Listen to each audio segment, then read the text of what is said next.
के तत्वाधान में प्रतिभा सम्मान समारोह सह करियर काउंसिल का आयोजन स्टाफ हाउस के प्रसाद में किया गया है। विभिन्न प्रखंडों से चल कर आए हुए अपने समाज में भरते हुए सितारे, देश के होनहार बच्चियों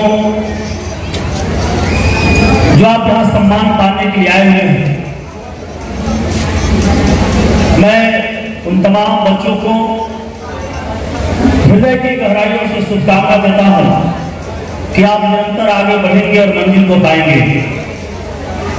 इस प्रसाद में उपस्थित देवतुल्य भाइयों, देवी तुल्य माताओं, बहनों, बेटियों, या तो आपको एहसास हो रहा होगा कि प्रोग्राम या कोई भी प्रोग्राम कराने के लिए कितना मेहनत और मशक्कत करना पड़ता है। उस बेटियों से पूछिए, महिलाओं से पूछिए जो घर में भोजन बनाना हो, गर्मी कितना भी हो, गैस और चूल्हा हो, भोजन तो बनेगा ही बनेगा। उसी तरह से जो आज का प्रोग्राम है, इस प्रोग्राम को पूरा सफल आयोजन करने के लिए जो पूरा जिला कमेटी लगा हुआ था लगातार 10 दिनों से, 10 दिन पहले या उससे पहले कहा जाए कि विचार विमर्श के लिए झारखंड माटी कला बोर्ड कार्यालय में त्रिपुरारी जी के नेतृत्व में कुछ लोग को बुलाया गया था। इसमें निर्णय हुआ कि अपने समाज के उभरते हुए बच्चों को सम्मानित किया जाए, एक सम्मान समारोह का आयोजन किया जाए। बहुत सारा कसमाकस रहा, कैसे होगा प्रोग्राम, कहाँ होगा, किस तरह से होगा, लेकिन कहा जाता है कि हौसला आपका बड़ा हो, जुनून आपके पास हो तो मंजिल बड़ा करीब होता है। और जुनून मैंने देखा आज के युवाओं में, अपने समाज में जन्मे ऐसे लोगों को सचमुच में अगर ये ठान लेते हैं तो परिवर्तन की दिशा और दशा शुरू हो जाती है। मैं अपने समाज में जन्मे ऐसे महापुरुषों को भी मैं नमन करता हूँ। और जो हमें बोलने चलने का हक दिए, बाबा साहब डॉक्टर भीमराव अम्बेडकर की तस्वीर को देख रहे हैं, हम उनको कोटि कोटि प्रणाम करते हैं कि आज जो न होते, संविधान न होता, शायद मंच पर न होते, हम न बोल पाते, न चल पाते। और बगल में देख रहे हैं आप रतप्पा कुमार, जो भी संविधान सभा के कोर कमेटी के सदस्य थे। आप देख रहे हैं संतराम बीए, इस में उस समय पढ़ाई करना कितना कठिन होगा। आज के बच्चे कहते हैं कि पढ़ाई हम नहीं कर पाएंगे, मेरे पास कुछ भी नहीं है। जरा उस समय याद रखो, जब देश गुलाम होगा, चलने और बोलने की आजादी नहीं होगी, और उसमें कुम्हार का बेटा जब बीए करता होगा, कितना चुनौती उसके लिए होगा। इस संतराम बीए की कहानी, इस बात को जान जाए तो मुझको बहुत खुशी हुई। आज इस कार्यक्रम में मैं कुछ अतिथि के तौर पर उपस्थित, मुझको रांची भी जाना है, इसके बावजूद भी लोगों का प्यार सुने और अपने जब समाज की उत्थान की बात हो तो हम लोग चाहते हैं कि किसी तौर पर कहीं ना कहीं हम लोग की बातों से बच्चों में प्रेरणा मिलेगा। और तमाम टीम को, जो टीम यहाँ खड़ी देख रहे हैं आप, पूरा टीम को मैं धन्यवाद देता हूँ कि शायद इतने जोश के साथ, जुनून के साथ त्रिपुरारी जी के नेतृत्व में, प्रदीप जी के नेतृत्व में, संतोष जी के नेतृत्व में, जो तमाम लोग, अनूप जी है यहाँ, चंदन जी है, पप्पू जी है, तमाम लोग जो देख रहे हैं यहाँ, प्रदीप जी हो, उमेश जी हो, राजू जी हो, धर्मेंद्र जी हो, तमाम युवा साथी जो मंच पर विराजमान है, मैं देख रहा हूँ कि लोगों में एक जुनून था कि प्रोग्राम को करना है, और इस प्रोग्राम को करने दिन रात लोगों ने किया है। मैं निश्चित तौर पर इनका आभारी हूँ। किस तरह से अगर हम सब एकता के साथ अगर हम कदम बढ़ाते रहे तो वह दिन दूर नहीं होगा जब हमारे आपके जीवन में क्रांति होगी, परिवर्तन होगा, सफलता मिलेगी। हम सबों के बीच में बैठे हुए जो लोग यहाँ मौजूद हैं, आप जानते हैं बोकारो के डॉक्टर ओम भारती जी मेरे परम मित्र हैं, बोकारो से हैं। आपको नहीं पता होगा, ये मेडिकल कॉलेज के प्रोफेसर हैं, अभी कटौसी कॉलेज में पढ़ाते हैं। ये सौभाग्य की बात है, ये माइक्रो बायोलॉजी का एक प्रोफेसर है, आपको पता होगा जानते। हम लोग के बीच में अरुण सर भी यहाँ मौजूद हैं। हमको उंगली पकड़ चलाने वाले खास कर मेरे रजधारी गुरु जी को मैं, जिन्होंने हमें चलकर आगे चलकर पढ़ने और बढ़ाने का काम किया है। और तमाम लोग को मैं देख रहा हूँ, राजमणि जी हो, अजय जी हो, आरती प्रजापति जी हो, बहुत दूर चलकर जो आए हैं, सुनैना जी हैं, उनके साथ तमाम जो महिलाएं बैठी हुई हैं। बहुत लोगों को नाम तो लेने में समय थोड़ा बीत जाएगा, तमाम लोगों को मैं जानता हूँ। मैं सभी को तहे दिल से स्वागत, अभिनंदन और शुभकामना देता हूँ कि आप लाकर इस प्रोग्राम को 4 चांद लगा दिए हैं। प्रोग्राम सफल दिखाई पड़ रहा है, सफल हो गया। प्रोग्राम, ताकि आप धैर्य के साथ बैठेंगे। एग्जाम्पल दे दूं आपको दोस्तों, हक और अधिकार की जब बात होगी, आगे बढ़ने की बात होगी, तो आपको तपना होगा, आग में जलना होगा आपको। और हम कैसे ही कुम्हार हैं, हम तो उस कुम्हार के इतिहास को जानेंगे तो आपको लगेगा हम तो खुद आग से खेलने वाले खिलाड़ी हैं, हम तो खुद आग से खेलते हैं। हमारे दादा परदादा खपड़ा बनाए, घड़ा बनाए, चुका बनाए, दिया बनाए, ढकना बनाए, हर पूजा पाठ में हो, हर मेरे मिट्टी के बर्तन का स्वागत हो। आप जरा सोचिए, चाहे गर्मी हो, बरसात हो, जो भी समय रहा हो, लगातार मेहनत करते रहे। हम तो तपती आग में जलकर चमक पैदा करने का नाम भी एक कुम्हार है, कुम्हार का बेटा है। इतना बात समझ कुछ बात यह है, आपसे कुछ पूछे कि कुम्हार किसे कहते हैं, क्या है? एक बच्चों को जानना चाहिए इतिहास आपको, चूंकि आज झारखंड कुम्हार समन्वय समिति के द्वारा एक प्रोग्राम हो रहा है, क्योंकि हमको जात से जमात की ओर जाना है। और जब ज्ञान हमारे आपके पास होगा तो रोशनी हमको आपको मिलेगी। इतना मैं कह दूं आपको, कुम्हार कहता क्या है? अरे साधारण बात यह है भाई, वह एक निराकार को आकार देने का नाम कुम्हार है। एक निराकार को, जो मिट्टी के लोटा को नया आकार दे दिया, उसको कुम्हार बोलते हैं। ये बात हमको आपको सुनना समझना पड़ेगा, इस बात को हमको जानना है। क्योंकि मैं दूसरे एग्जाम्पल क्यों दूं? आप जरा सोचो कितना तरीके से हम उसको सजाते हैं, संवारते हैं, बनाते उसको हैं, और थोड़ा सा भी टेढ़ा मेढ़ा हो जाता है तो हमारा सामान बिकता नहीं है, बिकता ठीक से नहीं है। अगर वह थोड़ा टूट जाए तो कितना मुश्किल होता है। लेकिन आज मैं कहूंगा, एक कुम्हार कितना संघर्ष करता है, एक बेकार पड़ी हुई मिट्टी को, एक बेकार पड़ी हुई मिट्टी को उठाता है और पैरों तले रोलता हुआ है, हाथों से मसलता उसको है, और चाक पर चढ़ाता उसको है। और चाक भी किसी ने बनाया। पंडित जी ने कहा, मैं मोबाइल पर सुन रहा था कि प्रथम वैज्ञानिक ही कुम्हार हुआ है। ये भी बड़ी बात होगी, चाक का आविष्कार उसने नहीं किया है। तो हम अपनी ताकत को पहचानने का जरूरत है, समझने का जरूरत है।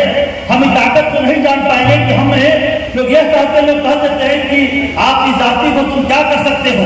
अरे मैं जो काम कर रहा हूं, हम लोग जो कर सकते हैं, याद रखिए, किसी भी घर में कुछ भी शादी या कुछ भी हो, लेकिन बिना कुम्हार के मिट्टी के बर्तन के बिना वो शादी सफल नहीं होगा, या शुभ अशुभ में अगर योगदान होगा तो कुम्हार के ही समान से शुभ होगा। ये बात हमको आपको पता होना चाहिए। ये बात आपको समझ लो। मैं एकदम आपको जिंदा उदाहरण दे रहा हूँ, क्योंकि मैं बिहार की घुमा हूँ। आज खगड़िया प्रोग्राम था, जान लीजिए, बहुत बड़ा प्रोग्राम था, लेकिन मैं नहीं गया यहाँ रुका। तो ये बात हमको समझना है कि अपनी ताकत को पहचानने के लिए बात इसलिए बोल रहा हूँ आपको, हम उतना मेहनत का इंसान है, हम मेहनत इंसान है, परिणाम नहीं मिल रहा हमको। ये परिणाम दिलाने के लिए, आपको ऊर्जा भरने के लिए, आपको जोश और जुर्म पैदा करने के लिए, यह महज एक प्रोग्राम नहीं है, यह सोते हुए भाग को जगाने का नाम भी करियर काउंसलिंग हो रहा है, और कुम्हार संस्कृति का योगदान चल रहा है। इस बात को समझ लीजिए आप, हम क्यों खड़े हैं। आज ये सौभाग्य की बात है, पितृ दिवस भी है, और आज झांसी की रानी, जिसको आप सुने हैं, झांसी की रानी का शहादत दिवस है। सुभद्रा कुमारी चौहान ने क्या लिखी है, याद करिए उसको, कि बुंदले हर बोलो तो मुझसे हमने सुनी कहानी थी, खूब लड़ी मर्दानी व तो झांसी वाली रानी थी। मेरी बेटिया झांसी से कम नहीं है, ये बात समझना पड़ेगा। मेरी बात, मेरी बेटिया किसी मामले में कमजोर नहीं है, इस बात को हमें समझना पड़ेगा। इसलिए तमाम जो हमारे आज यहाँ बैठे हुए लोग हैं, मैं चूंकि बात बेटियों से शुरू करूंगा, क्योंकि बेटियों के बिना घर आंगन सुना होता है। आज हमारे समाज में कुछ कमी के कारण या नहीं बैठने के कारण ये बेटियां सोचती है, हमारे समाज में कहां कोई लोग हैं, कहां कोई ऐसे लोग हैं। अरे भाई, इतना समझ लो कि हमारे समाज में भी अच्छे लोग भी हैं, स्मार्ट लोग भी हैं, और चलने वाले लोग हैं, कुछ करने वाले लोग हैं, और इतिहास में लिखने वाले लोग हैं, इतिहास को पलटने वाले लोग भी हैं। ये कुछ कर सकते हैं, ये आप लोगों को पता होना चाहिए। हमें सोचते हैं कि हम कैसे अपने मन को एक करके मन को थोड़ा कठोर करना पड़ेगा। इसलिए आपको पता है कि मैं एक अपनी ही समाज की बेटी की कहानी सुनाऊंगा, 2 मिनट लगेगा आपको। अभी आपको झारखंड में पता है कि आपको झारखंड में जो अभी जो आर्चरी के जो आपको जो बेटी हुई दीपिका कुमारी, दीपिका कुमारी का नाम कितने लोग जानते हैं? हाथ खड़ा कीजिए, सभी लोग जानते हैं? आप नहीं जान रहे, कुम्हार की बेटी है दीपिका कुमारी, जो देश को गोल्ड मेडल दिलाई। आम गोल्डन गर्ल है, गोल्डन गर्ल है, जान लीजिए। आम के पेड़ पर निशाना लगा हुए बेटी ने पूरे दुनिया में उनको गोल्डन गर्ल के नाम से जानी जाती है, और वो देश को गोल्ड मेडल दिलवाई, वो दीपिका कुमारी है। अभी लोहरदगा की बेटी दीप्ति कुमारी है। दीप्ति कुमारी है, आपको इसलिए बताना जो आप जान लीजिए कि आप अकेले नहीं है, आप कमजोर नहीं आप है। ये कोई समझता है कि मैं कमजोर हूं तो मुझे दबा देगा, मैं कुछ नहीं कर सकता हूं, मैं कहता हूं कमजोर बेटियां नहीं हो सकती है। तो जो दीप्ति कुमारी आज है वो भी आर्चरी में आगे बढ़ रही थी, लेकिन उसके कारण क्या था, इतनी उसकी आर्चरी जिससे कमजोर हो गई थी वह, जब वो माँ उसकी बीमार पड़ गई, हॉस्पिटल में भर्ती हो गई, वो लोन ली 7 लाख रुपए और वो भर नहीं पाई। जान लीजिए स्थिति ऐसा हुआ, वो लोन को भरने के लिए वो दुकान खोले चाय का, और चाय का दुकान खोले, लेकिन अतिक्रमण में वो चाय की दुकान को तोड़ दिया गया, लेकिन हिम्मत नहीं हारी। वो हिम्मत नहीं हारी। मैं कहता हूँ कितना भी कुछ भी आपके पास हो जाए, अगर आपका संबंध बढ़िया हो, सर्किल बढ़िया आपका हो, पता नहीं कौन किस व्यक्ति किस समय काम देगा, हमको आपको समझना बड़ा मुश्किल है। वो संयोग से पलामू, उसको पता चला कि पलामू अविनाश लोग हैं, पता चला उसको, और लोगों ने मेरा नंबर दिया, तो बात की यहाँ पर अनूप जी गवाही ऐसे जो मेरे टीम के सभी लोग को उस समय याद रखिया, और वो पलामू आए, और पलामू ने हम लोगों ने माननीय मंत्री से मिलाया, और हम लोग उसको आने का भाड़ा में बजा लो, हर जगह से आने के लिए भाड़े में थे उसके पास, हम लोगों ने 10,000 रुपये उसको दिया, उसको लिफाफे बंद करके, और सारी व्यवस्था की उसको माटी कला बोर्ड कार्यालय में, यहाँ से तो मंत्री जी पास ले गए और सारा व्यवस्था हम लोगों ने दिया, जाने का ही व्यवस्था दी। आपको खुशी जानकर होगा, कल माननीय मुख्यमंत्री जी ने उसको 2 लाख रुपए का चेक दिया और कहा कि तुम आगे बढ़ो, हम हमारे साथ हैं, हमारा समाज धीरे धीरे जागरूक हो रहा है। जब आप जगेंगे नहीं तो पाएंगे क्या, आप जगेंगे नहीं तो पाएंगे क्या। आप यहाँ से स्टेशन जाते हैं, पलामू में स्टेशन का टिकट ले लीजिए और रात में सो के चले जाइए, आपको पता नहीं चलेगा गढ़वा में क्या हो रहा था, पता नहीं चलेगा आगे में क्या घटना हो रही थी। जो व्यक्ति टिकट लेकर भी ट्रेन में बैठा है और जगह है, वही क्रांति कर सकता है और दुर्घटना में बच सकता है, उसको पता है होश में यात्रा कर रहा है। जो व्यक्ति जीवन में होश में यात्रा किया है, जो व्यक्ति जीवन में होश में यात्रा किया है, जितने जो लोग देख रहे हैं, जो महापुरुषों की तस्वीर देख रहे हैं, जो मंच पर जो युवा साथी बैठे हुए हैं, जो लोग हैं क्या होश में लोग चल रहे हैं और वो मंजिल को पा रहे हैं। तो दीप्ति कुमारी कहानी नहीं है, ये बात हमको आपको समझना पड़ेगा। ऐसी मध्य प्रदेश की लड़की एक IAS बनने की सपना देख ली, अब तुम्हार की बेटी आई सपना देख ले, डर हो जाएगा उसको, बोलेगा तो क्या, एक तो घर में अगर बेटी पैदा ले ले तो उसी घर में काला घोर नहीं बचेगा, चेहरा कर जाएगा आदमी के, एक बेटी पैदा ले लिया है, ओह 2 था 3 हो गया। ये सौभाग्यशाली हम लोग हैं कि प्रदीप जी का 2 बेटी, सौभाग्यशाली। और हमारे घर में भी 2 बेटी, मेरे दोनों छोटे भाई का 2 बेटे, जरा सोचिए कितना खुशी की बात है। और जब मैं देखता हूँ लोग मुस्कुराते हैं, जब घर में बेटी पैदा ले और जब आप दुगना मुस्कुरा जाए तो समझ लिए घर में आपका दुगना लक्ष्मी का वास हो रहा है। ये बात हमको आपको समझना पड़ेगा, लक्ष्मी का वास। इसलिए बेटी को कभी भी ध्यान रखिए, कभी उसके तो सोचिए कि क्या कर सकती है, कैसे हो सकता है। अब जरा सोचिए उस लड़की जब पैदा ली तो लोग निराश हो गए, उस सुरभि नाम का लड़की निराश हो गई, उसको लगा कि कुछ हो नहीं सकता है। उसके घर में उसके मम्मी पापा को सौभाग्य था कि मेरे घर में एक बेटी आई है, पास पड़ोस में उसको बता दिए। वो पढ़ाई करना शुरू की, वो पढ़ाई करते क्रम में वो आगे बढ़ी और उसको थोड़ा लगा कि हम पढ़ सकते हैं, और वो काफी तेज हुई। अच्छा वो लेकिन गाँव के स्कूल में पढ़ती थी। जब वो गाँव के स्कूल में पढ़ी, जब वो गाँव के स्कूल में पढ़ी तो टीचर ने सही पूर्वक उसको पढ़ाया और बेटी में टॉप कर गई, बेटी टॉप कर गई। इसके बाद बेटी जब पैदा लेती है तो शारीरिक, मानसिक, आर्थिक इतना उसको कभी कभी प्रताड़ित कर दिया जाता है। हम लोग पूरा क्षेत्र घूमते हैं, कोई बोलता है मेरे पापा ने नहीं दिया मुझको, वो नहीं दिया, बेटी समझ के किया जा रहा है।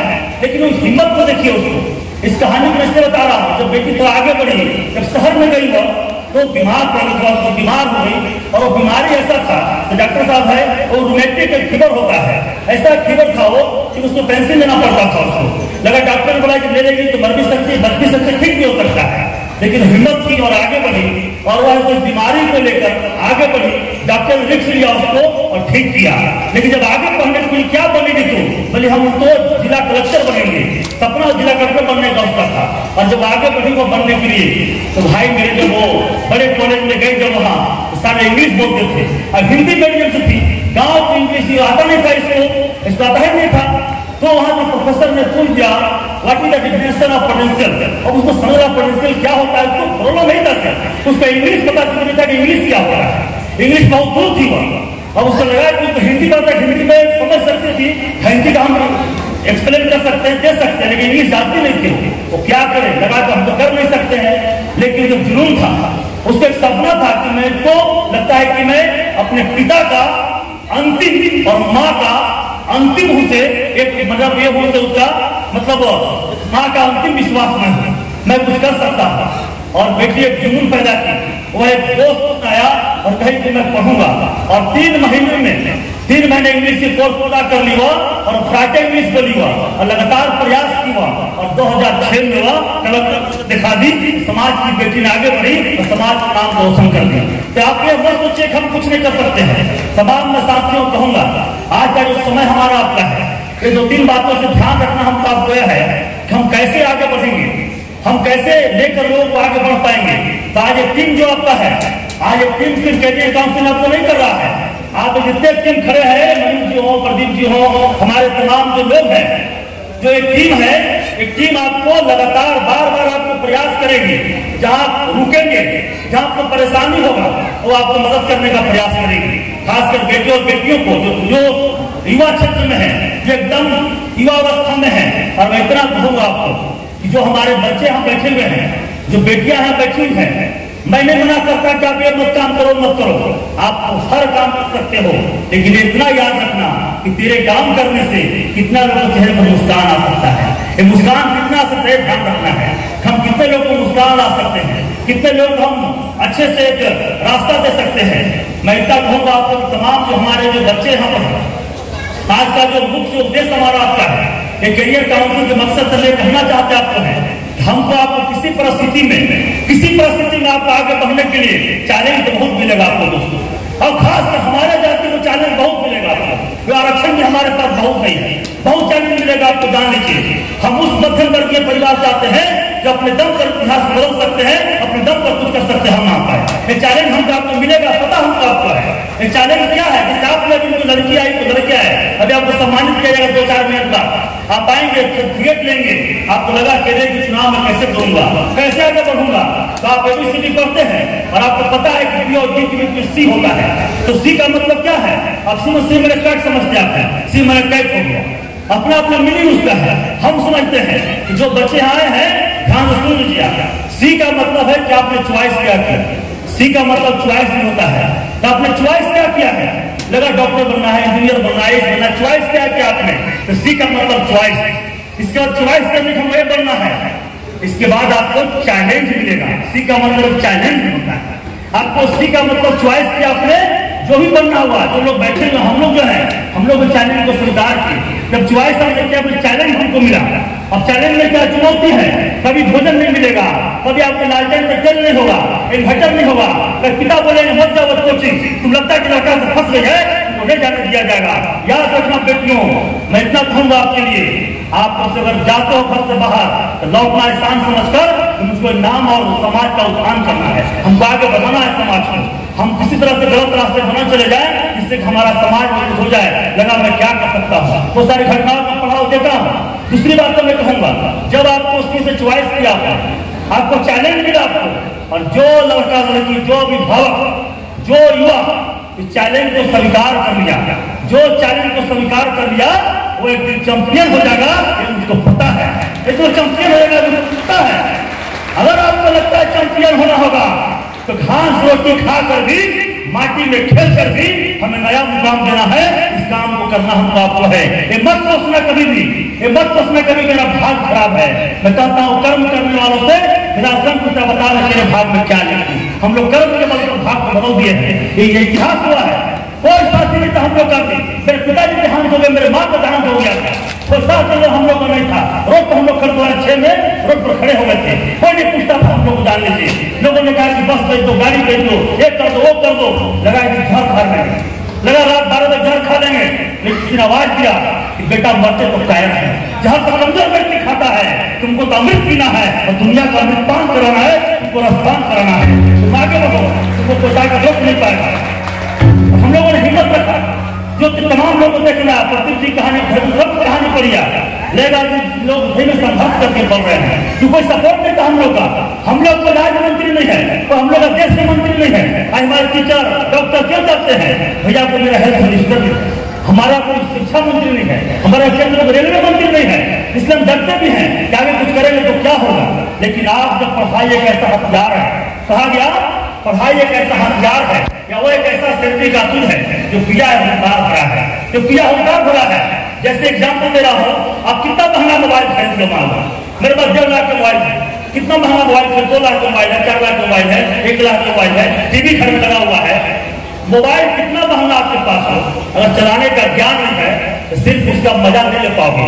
जब चलाने का ज्ञान होगा, यूट्यूब भी उसमें है, इंस्टाग्राम भी है, फेसबुक भी है, उसमें हर चीज मिलेगा। जब ज्ञान होगा तब टिकट भी बुक हो जाएगा, रेलवे की तरह लाइन लगना नहीं पड़ेगा, घर बैठे मोबाइल से टिकट बुक होगा और बैठ के उनके यात्रा कर सकते हैं। ये ताकत ज्ञान का है, ये ताकत ज्ञान का है। अगर ज्ञान न हो तो आप जीवन का मजा लीजिएगा बैठकर। रिमोट चेंज करने आपको नहीं आ रहा है तो रिमोट तो मेरे पास है, टीवी भी है, हम चेंज नहीं कर पा रहे हैं तो मजा जीवन का लीजिएगा। अगर जीवन का पूरा मजा लेना होगा तो पढ़ना पड़ेगा, पूरा मजा लेना होगा तो पढ़ना पड़ेगा। तो ज्ञान एक ऐसा स्रोत है जहाँ मंजिल हमको दिला सकता है। तमाम मैं साथियों से कहूंगा, जो यहाँ खासकर जो हमारे नौजवान साथी बैठे हैं, जो बेटियां बैठी हैं, आज आप दिखाई पड़ रहा है आपको, आप हम लोग जानते नहीं, हम बहुत लोग पूछता है को जानते नहीं आप हैं, प्रदीप जी को जानते हैं, लोग हैं जानते नहीं आप हैं। लेकिन आपको जानना चाहिए, हमारे सगाली में संजीव जी भी है, सुनैना जी भी है, श्याम रेहान जी भी है, हमारे फलाने लोग हैं, ये सब हमको आपको जानने का भी जरूरत है। और जो व्यक्ति जाना है, गौतम बुद्ध क्या बोले, जीवन में मान लेना हार है। हम जीवन को मान लिए, हम जीवन को मान लिए, करे यार अब तो हम कुछ नहीं कर सकते हैं, हम कुम्हार के बेटा है, हम गरीब हैं, हमसे क्या हो पाएगा। आप जिस दिन मान लिए लेकिन आप हार जाएंगे। लेकिन आपने ठान लिया कि मैं भी उस माँ का बेटा हूँ, सबको इस माँ का बेटा है, हमें इस काम को करना है। दूसरी बात मैं कहूंगा, माए बैठी हैं या माए बैठी हैं जो भेद करते हैं बेटियों और बेटियों में, मैं कहूंगा कि माँ से जरा पूछो कभी कि बेटा और बेटी को जन्म देने में गर्भ समान होता है, अंतर नहीं होता है। बेटा पैदा ले या बेटा बेटी पैदा ले, गर्भ समान होता है। जब पूरा समान होता है तो आगे बढ़ाने में क्यों रुक जाते हैं हम आपको, तो काम दोनों हम लोग करना होगा। लेकिन तमाम साथियों से मेरा निवेदन होगा कि आप इस काम को निश्चित तौर पर बहुत आगे बढ़ाएंगे आप और पूरी हिम्मत के साथ। और हम कहेंगे आपको कि आप अच्छे से पढ़ाई कीजिए, लगन के साथ आगे बढ़िए और जहां आपको शिक्षा और संस्कार का समावेश होना चाहिए, थोड़ा आप नम्रता से बात कीजिए। बहुत सारा शिकायत सुनते हैं कि बेटा है तो बाप घर से निकाल दिया, बूढ़े बाप हो गए तो उसको पानी नहीं दे रहा है, उसको खाना नहीं दे रहा है, तो उसको व्यवस्था नहीं कर रहा है। हम कहेंगे भाई एक काम को करना पड़ेगा आपको, एक काम हमको आपको सीख के जाना है। चाहे कुछ भी हो, जब एक माँ और एक पिता जब बचपन में होते हैं आप, और जब माँ अपने आंचल से खाना खिलाती, जब माँ अपने हाथ से खाना खिलाती है और आंचल से मुंह पोंछती है, जब भात गिर जाए, दूध गिर जाए तो माँ आंचल से मुंह पोंछती है। माँ इतना उम्मीद आपसे करती है, बेटा जब मैं बुजुर्ग हो जाऊं, चल ना पाऊं, हाथ से मेरा काम न करे तो प्लीज मेरे को मुंह में खिला देना, और अगर गिर जाए मुझसे तो तुम भी मेरे रुमाल निकाल कर पोंछ देना। इतना काम किस दिन कर दिया, मेरा जीवन धन हो जाएगा। एक माँ बाप का बेटा बेटी पैदा करने का जीवन सफल हो जाएगा, जीवन सफल हो जाएगा। ये बात हम इसलिए कह रहे हैं बार बार कि आज हमारे समाज में कमी हो रही है। आज समाज में कमी क्यों हो रही है मैं समझ रहा हूँ। आज बेटियां 10th पास करती है, फोन कर बोल रहा हूँ, IAS पास करती है, लक्ष्य पता नहीं है, वो कहीं भाग जाती है। तो क्या तरीका है भाई, आप लक्ष्य प्राप्त करो, पहले लक्ष्य प्राप्त करो, IAS बनो, तो जहां मन होगा शादी करो, कोई नहीं बोलेगा। बिना लक्ष्य प्राप्ति करोगे लोग बेटा बेटी इस काम को कर दिया है, ऐसा नहीं होना चाहिए। ये बात हम इसलिए कह रहे हैं आपको कि आपको मन जो है थोड़ा उतर कर बढ़ता है। युवा है और युवा चूंकि वायु के समान है और जिस ओर जमाने जाता है उस ओर जमाना जाता है। युवाओं में थोड़ा मैं इसलिए कह दिया खुलकर, डेली केस मेरे पास आते हैं, ऐसा कैसा उसका ऐसा हो गया, घटना हो गई, तो मैं कहूंगा हमको आपको इतना समझना है और एक विचार जरूर करना है। एक पिता शौक से बेटा गाड़ी खरीद देता है, गाड़ी खरीदते क्यों कि बेटा मेरा बैठा हमको ले चले, न कि परिंकर बैठा घुमाए, हम दवाई नहीं दे, उसके दवाई पहले पहुंचा दे। पहले बाप है, पहले माई है, तब सब कुछ है, बाप करनी है, सब कुछ आप करनी है। बात समझ लीजिए, हमको आपको समझना चाहिए। पहले बाप नहीं तभी सब कुछ हमारा आपका है, वो न होता तो हमारा अस्तित्व नहीं होता, वो है तभी हमारा अस्तित्व है। इसके लिए तमाम साथियों से कहूंगा, समय की काफी हो गया है। जो पत्रिका का विमोचन हुआ, विनोद सागर देखिए मौजूद है, आनंदवाणी पत्रिका निकालते हैं, बहुत कम लेखक हैं, अच्छा लिखते हैं, कविता लिखते हैं, इतना पत्रिका निकालते हैं और बड़ी चुनौतियों का सामना भी करते हैं। मैं शुभकामना देता हूँ विनोद जी की, लगातार आप आगे बढ़िए। तमाम साथियों को शुभकामना देता हूँ कि आप आगे बढ़े। और निश्चित तौर पर हम लोग की इच्छा क्या है, पूरे टीम की तरफ से गाना गा के आपको समाप्त करूंगा। पूरे टीम क्या चाहती है आपको जान लीजिए, जो युवा साथी यहाँ खड़े हैं, ये पूरा टीम चाहती है हमारा आने वाला भविष्य, हमारे बच्चे हैं, आने वाले बच्चे को एक सही रास्ता मिले, वो संस्कार के साथ आगे बढ़े।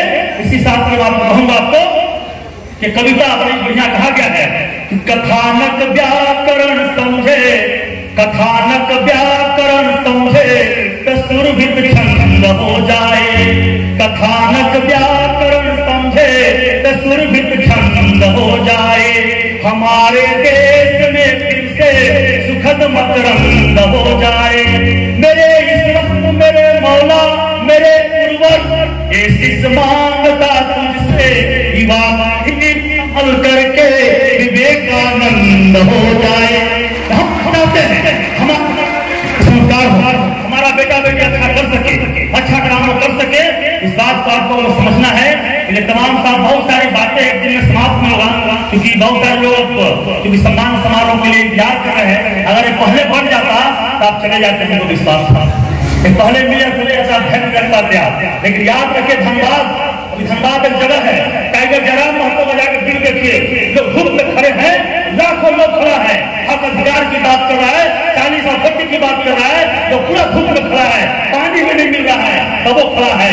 हाथ उठाकर कहिए हक अधिकार की बात होगा, हम भी आपके साथ खड़े होंगे, अब मेरे साथ खड़े होंगे।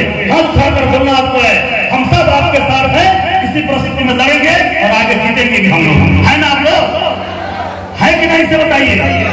थोड़ा बढ़िया साथे नहीं खड़ा है जरूर, लड़की लोग सब कमजोर है क्या, बढ़िया से खाओ पियो ताजा रहो, हमेशा मुस्कुराते रहना है। हमेशा कह दिया घर में कितना भी फूल लगा लो, सुगंध तो बेटियों के पैदा लेने से आ सकता है, याद रखिए। बेटी नहीं है तो कुछ भी नहीं है, इससे सृष्टि कल्पना करना वैज्ञानिक, इसलिए बेटियों को हमेशा हौसला को कम देना है।